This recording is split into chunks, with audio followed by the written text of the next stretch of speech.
All right. What is going on, ladies and gentlemen?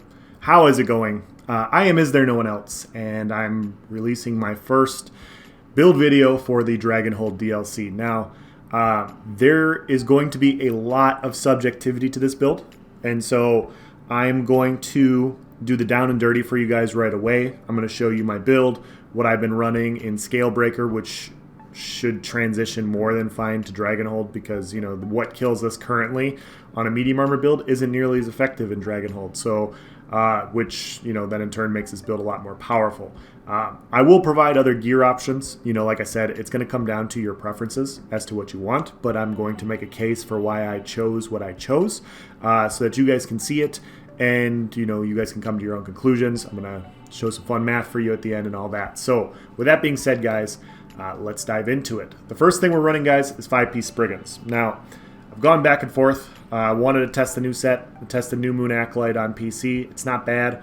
I did some testing between Spriggans and New Moon Acolyte. I did some testing with Fury. I did some testing with a couple other damage sets. And at the end of the day, Spriggans just always gives you that great upfront damage. And so it's really nice for 1vx situations to where you're getting focused. Sometimes you just see that opening. You know, you hit with a Noxious Breath or no, you catch somebody with a D-swing and you just need to leap at that point. Sometimes, you know, with other sets, you don't have that uptime. You know, Spriggans is always there for you. It's old faithful. And so we're running it for that reason. So we're going to run 2 Infuse with weapon damage. And then we're going to run 1 Robust with stamina recovery. Now, I have a method to my madness, guys. I kind of like my recovery on my Stam DK around 1700 on a medium armor build. That's just my preferences. If you guys run less, you guys can see that you can add more damage here. So you can obviously add more damage with your Mundus Stone as well. Yeah, so that's why I'm running it the way I'm running it. I only need a little bit more recovery, so I do the Robust for that little extra damage on top. I'm also running Scalebreaker. I've talked in the past and I've compared Scalebreaker and Spriggans, you know, and it's basically come down to if you're running Onslaught, run Scalebreaker. If you're running Spriggans, you know, if you're running any of their ultimate, run Spriggans. And I've only really compared, like, looked at the two as front bar sets. And, you know, sometimes you get, you know, everybody does this. Sometimes you just get stuck in a way of thinking. And I only ever really look at Scalebreaker as a front bar set.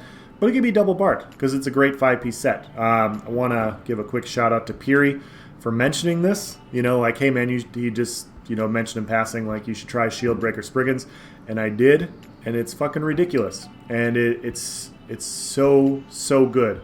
And so I'm going to show some comparisons for you guys to show why I chose Scalebreaker, but if you guys haven't seen it here, max stamina, stamina recovery, weapon damage, 2, 3, and 4 piece is fantastic. 5-piece, increase your damage done by 6%. This effect is doubled when attacking targets with a damage shield active. In Scalebreaker, damage shields haven't been an issue because dots have been insane and they just wear them down. Shields are a little bit more prevalent in Dragonhold. There's a lot more Sorks running around. There's more Magic and Nightblades. Shieldbreaker comes in handy versus those, but even against people without shields, Scalebreaker is an amazing damage set, and I will go into that at the end here. So I'm running Scalebreaker on the body, so we're gonna have this on both bars. 2-piece Bloodspawn, so 5 medium, 1 light, 1 heavy. Prismatics on the big pieces. Infused Master's Bow on the back bar. And then Spriggans, Maul, Nirnhound on the front bar. So you can go Sharpen, you can go Nirn, and whatever you want. As far as food goes, guys, we will be running either Tri-Stat potions or the new potions that give Magicka Stamina and Minor Heroism. That's probably the route that I'm going to go. I don't have any on me because I'm on the PTS, so I'm just going to mention it here. I am running Tri-Food right now. This is a replacement. It's not on the PTS right now, but the new food that just came out, or that is currently out for the Witches Festival, the Tri-Stat food, the Bewitched Sugar Skulls, I think it's called, that gives you the Tri-Stat plus the health recovery. That's probably best in slot for this build. I have it on my Xbox. I do not have it on PTS. So Bewitched Sugar Skulls, the new gold food. Go get it while it's still cheap. Once the event ends, guys, the price of that recipe is going to skyrocket because it's really good. So for those of you guys looking to make gold, there's a quick little tip for you guys. Sorry, quick disclaimer. I'm on the PTS, guys. Somebody's going to ask me about my gold. Somebody's going to ask me about my Telvar stones. This is the PTS. They give you this. You know, I didn't farm this. I'm not some master gold collector. Quit asking me about it. It's not mine. I wish I had it too. So, yeah. Anyways, so this is our character sheet. We are an orc. Orc is a good choice. Nord is a good choice. Redguard's a good choice. Imperial's a good choice. Wood Elf would be good for this as well. I do think Orc, Nord, Imperial would be like my top 3 for this type of build. So we are Orc on the PTS. We're running the Serpent Mundus. 64 points into stamina. These are our stats. 20k health outside of PvP, so that puts us in the 26-27k range. You see I'm at 1568 stamina recovery. When I buff up, stamina recovery jumps up to 1700 with a pot. I'm at 1900. Jumps up to about 2100 with continuous attack. And you see 4k weapon damage, 36.5% crit, 35k stamp. So overall, pretty good stats. As far as our skills go, guys, at our front bar, we're running Take Flight. Now, I posted a screenshot yesterday with a 30k Take Flight, and I will show you how we will get there. Stam DK hits really hard this patch. So we're going to run Take Flight. We're going to run Dizzying Swing, Noxious Breath, Rally, Camo Hunter, and Executioner. Now you can go back and forth, guys.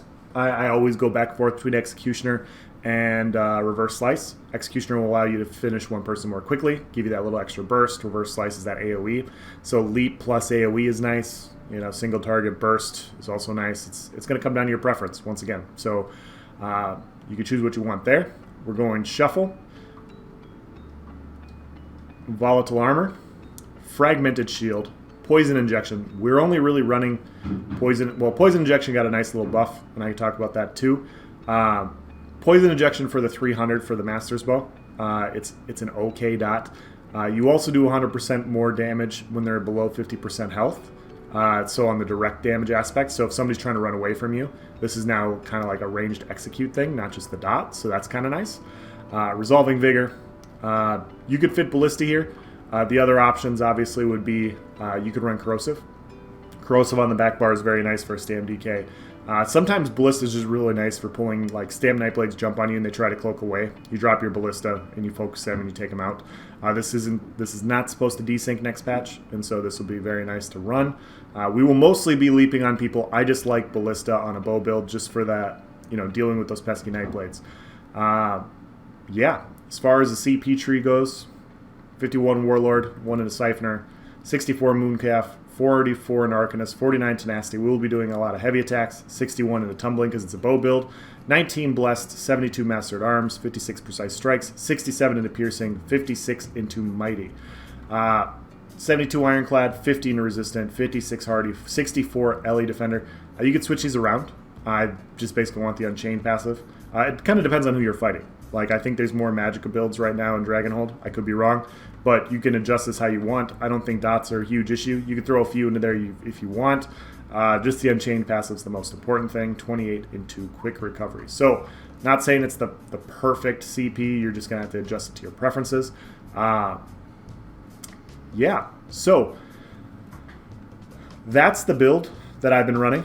I've been running in Scalebreaker to pretty good success. Once I get some clips in Dragonhold, I will post the build in action for you guys. I wanted to give you guys a head start because, you know, again, I posted a screenshot just kind of showing, you know, I normally post clips of this build in action, but I do not have clips of Dragonhold yet because Dragonhold is going to come out on Xbox in like 3 hours, and I don't have Stam DK on PC. I have been running this build, guys, on Scalebreaker, and so I have some clips of that if you guys want me to post those. But you have to give it a couple days and I could post this. But I really like this build, and I was going to post it later, but with the patch coming up, I didn't want to do that until I tested New Moon Acolyte more, until I tested Fury. Then I went on the PTS, I tested some numbers, and this is going to be the numbers aspect for you guys, and you're going to see, you know, why I chose what I chose. So if we go over here, guys, and we go down to our build editor, this is always an amazing place to go. This will allow you to do some comparisons. And so the reason I chose Shieldbreaker over Fury is you see our stats over here on the side. We have 1900 stamina recovery, 39k stam, 26k health. This is with the Bewitched Sugar Skulls. This is going to be closer to our stats. 5k weapon damage. It's really nice. So we got, you know, you see we're running Shieldbreaker. You see we have Spriggans on the front bar, the Sharpened Maul. You see we have a 33k leap. Keep in mind, guys, this build editor takes into account the Caustic Arrow. So it will show what your damage is with the Master's Bow, which doesn't show up on your tooltip, like, you know, when you're doing stuff. So you can see it's all basically the same. I am running max stam on everything instead of tri-stats, but, you know, that's up to you. But yeah, we see we're at 26k health. We have a good amount of stam. Like, we're in a pretty damn good spot. So people are going to ask, why Scalebreaker over Fury? Well, let's just look at it, okay? So you see I have an 18,700 D-swing. Now keep in mind, guys, this is with all the buffs. So we have Major Brutality. We have Minor Berserk with Camo Hunter. And so we're going to have Minor Berserk, a pretty good Minor Berserk uptime. We also have Minor Brutality. So this is our Fragment Shield. Every time we use Fragmented Shield, we get Minor Brutality. So those are our buffs that we will get with Stam DK. Keep in mind, guys, Minor Brutality scales with your weapon damage, and that's why we're running infused weapon damage glyphs, so that we can have increased damage with that. We'll also get the Exploiter passive. And so every time we hit somebody with D-swing, we will get this 10% damage done as well. And then we have the infused bow in the back bar. So this is fully buffed. So this is when we light attack poison injection. We have Camo Hunter up. We have off balance up, which is literally after one D-swing on somebody. It's going to be up a lot. This is our overall damage, just so you guys can see, you know, what the max capabilities are. Now keep in mind, guys, this is without continuous attack. It would actually be higher with continuous attack, but like, I just want to do this in apples to apples comparison. But 18,692 D-swing, 33k take flight. So if we go in, guys, and keep an eye on the stats, we're going to have 1909 stamina recovery, 26k health roughly. We're going to fudge some numbers around and get close to that, and we're going to show the damage. But keep 18,692 in your head. So we're going to switch out Fury, Scalebreaker for Fury. And we're going to have to do some balancing because Fury only comes in heavy. And so we are going to have to run 2 heavy pieces. So instead of 5-1-1, we are running 5-2 with heavy. And so this is just me switching it out for you guys, just so you guys can see the difference.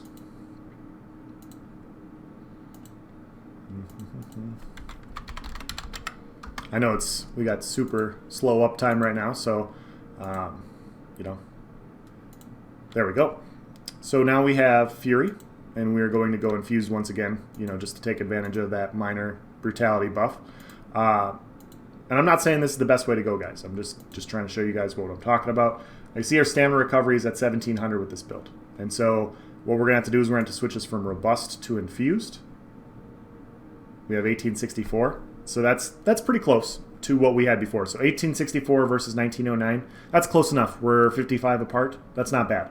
So 55 recovery, that's close enough. 27.6 health. And so can we change any of these enchants here? I don't think we can. I think Fury just gives it us that bonus. I don't think we have 64 points in the stamina. So yeah, we're just going to gain a little bit more health with this. But if we look at Warrior's Fury fully procced, guys, with the exact same things, make sure we're all good here. So Fury, infused weapon damage, infused recovery, infused weapon damage, 20 points in, 18,782. Doesn't seem... I'm going to double check, make sure we're right here. But as you guys can see, like, Fury is nice. I'm not saying that Fury is not nice. You know, obviously it's going to buff your healing. That's going to be the first thing people are going to say. They're going to be like, hey, Fury is really good because it allows you to buff your overall heals. Your Vigor ticks, your Rally ticks are going to be higher. And as you can see, we went from 18.6 to 18.782. So we do have more damage with Fury. However, it's not that much more damage. And the other thing is, guys, you know, I'm an Xbox pleb, okay? I don't have those cool stat trackers that people on PC have where you can see where your weapon damage is with Fury. You know, if you guys have watched people on PC, it shows how much weapon damage they have with Fury. And so people on PC can correctly use Fury at its, you know, at its apex or at its maximum value or close to its maximum value more consistently than I can. And so what I have found, I've actually found that this is Fury actually is supposed to give me a little bit more damage than this. It's supposed to give me around like 19.1 or 19. I'm not sure where I messed up here. Maybe I did mess up. Maybe it's just that infused enchant is what changed it. But as you guys can see, we got roughly the same stamina recovery, same health. You know, like I said before, Warrior's Fury, 20 stacks, Bloodspawn, Caustic Arrow. I changed nothing. I just switched out, and I went 5 medium, 2 heavy. and I have just slightly more damage. And that's at its apex. You know, that's at its best. And keep in mind, that's only half the time.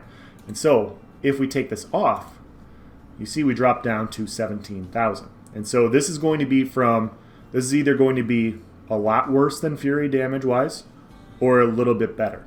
And so, if you're on PS4 and if you're on Xbox, and you know you want to go for the reliable burst, hell, even on PC, I think for that reason, Scalebreaker is very nice over Fury. And so I think it's a very good option for that reason, because you know you can reliably count on it. And so that is why I chose Scalebreaker over it. I already have Major Mending with Scalebreaker. I already have a shit ton of weapon damage, and so I have. I'll show you guys here as I switch to it, but I already have a pretty good Vigor tooltip. And so, yes, Fury is going to make it better. There's no denying that. Fury is going to make my heals a hell of a lot better, but that's why I chose Scalebreaker. So when you're looking at Scalebreaker potentially having this much damage compared to a set like Fury, like Fury is hands down one of the best stamina sets in the game, like one of the best. And when you see that, hey, like, this is rivaling one of the best stamina sets in the game, like it makes it an intriguing option, you know. And so we're going to switch this to infused. I'm just going back for you guys really quickly. 24.6k Vigor tooltip, fully buffed. So yeah, 18,692 versus 18.8, 33k take flight. Very, very high damage set. Now the other one people are going to say is, you know, Elsie, you're going to test New Moon Acolyte. I have. I tested New Moon Acolyte on my Nightblade on PC, and it's definitely not bad. You know, I'm not going to say that it's bad because it's not, but I wanted to go through the numbers, and basically what it's going to come down to between Scalebreaker and New Moon Acolyte is going to be, once again, are you using Onslaught or not? Because if you're using Onslaught, New Moon Acolyte, well, sorry. That's actually not the reason. Sorry, I just kind of had a big brain fart there. But when it comes down to New Moon Acolyte is a very nice set. It's going to give you ridiculous weapon damage. You know, your weapon damage is going to go through the roof wearing New Moon Acolyte. We're wearing medium. We have light, medium. I did make a heavy, so this has to go medium. My bad. So we're not getting our passives here. Got to utilize all of our passives. There we go. Much better. So New Moon Acolyte is obviously fantastic for high weapon damage, and it comes at an increased cost. And I know people have been talking about New Moon Acolyte, and you have polar opposites of people. You have people that say, hey, this set is so OP, literally everybody's going to be running this. It's ridiculous. And then you have other people that are saying, it's not worth running this set at all because of the 5-piece set increasing the cost of your active abilities by 5%. Now, I'm somewhere in the middle. You know, I honestly thought it was going to be best in slot for everybody. Like 5% increased cost I didn't think was that big of a deal. But it does create an issue if you wanted to try and double bar it, because it increases the cost of all of your active abilities. So blocking, dodge rolling, vigor, which is very expensive, rally. And so when you have increased cost of dodge roll, you know, and you're getting that 5%, it's really going to impact your sustain. And so you can absolutely front bar New Moon Acolyte, and it's going to be a very good option for you guys. You see here, we'll go infused on this one too, just to get our stamina close to where it was before. And you see it's giving me less damage than Scalebreaker. And so, you know, 5 medium, 1 heavy, 1 light, with Spriggans on the front bar. You know, it's very, very similar damage. And so what I have found, guys, and I don't know why this is showing up lower. Like, this just doesn't make any sense to me. I tested Scalebreaker and Spriggans on the PTS. I tested literally these two sets, and I went through, and what I had found, guys, is Scalebreaker only hits roughly 2.5% less damage. It's like 2.5% less damage at the exact same recovery. a 4 or 5% increased cost. And so what I've come to the conclusion on, if you're choosing Scalebreaker or New Moon Acolyte, is if you have to build in any sort of recovery on your build, you know, like if you're going to run like the Serpent Mundus Stone, or if you're going to, you know, have a recovery jewelry piece like I have, you know, and you're not going all damage, you're probably better off running Scalebreaker, because you're going to have to build in some more sustain running New Moon Acolyte, and at that point Scalebreaker is going to take the lead. Now, that, like I said, it's not going to say New Moon Acolyte's bad. New Moon Acolyte's going to increase your vigors, it's going to increase your rally, but you can see, you know, I get built-in recovery with Scalebreaker with the 3-piece bonus. And so I don't have the 5% increased cost. I get that bonus, and the 6-piece is carrying a lot. And this is not even to talk about how great it is against people that are running damage shields. And so, like I said, guys, I was going to test this. I wanted to test all these sets and get out a build for you in a week now.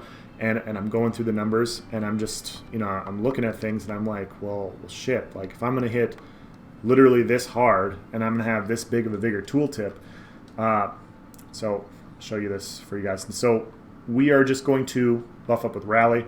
We're going to hit with this to proc our Camo Hunter. And then we're going to do our Igneous Shield, Light Attack, Poison Injection. And if we go to our Take Flight, that's not the right number, but